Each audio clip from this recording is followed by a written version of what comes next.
Бизде негизи өзү жугуштуу оорулардын алдын алуусу болуп, эң биринчи профилактика деп коебуз, медициналык тил менен айтканда, же болбосо алдын алуу бул эмдөөлөрдү жүргүзүү болуп эсептелет.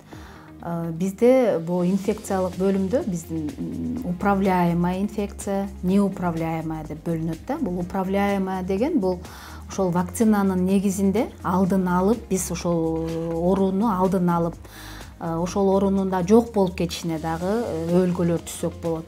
Ал эми неуправляемый деген ооруларга болсо, жана ал оорулардан азырынча эмдөө жок болгон оорулар болуп эсептелет. Эми өзүңүздөргө белгилүү болгондой, управляемый инфекцияларга бул кызамык кирет, дифтерия кирет, столбняк кирет, полиомиелит оорулар кирет жана көптөгөн оорулар.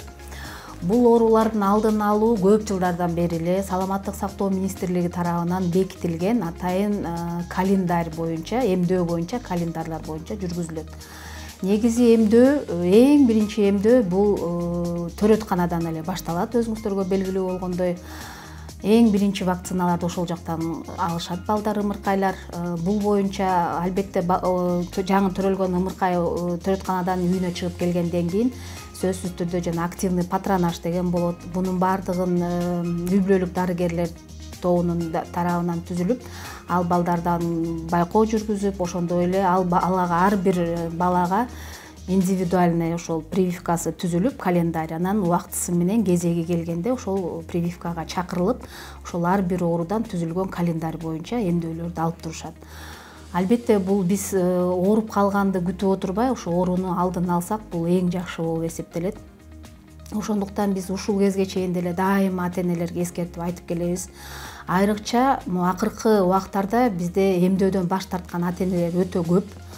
Алардын көпчүлүгүн биз жаңы ушундай баш тартып атышканда, көпчүлүгү бизде диний агымдар өтө көп болуп, жанагы ошол боюнча көз караштар туура келбей, вакцинанын курамында чочконун бир кандайдыр бир эмелери бар экен деген маалыматтарга таянып, бизде көптөгөн ата-энелер билип билбей эле өз алдынча баш тартып эмдөөдөн келишкен да. Азыркы убакта мисалы үчүн биз эч кимди баягы кыйнап, сен алышың керек деп ультиматум коюп эмдөөгө жибере албайбыз. Бул азыр биз деген демократиялык өлкөдө жашайбыз, ар бир жаран өзү чечет.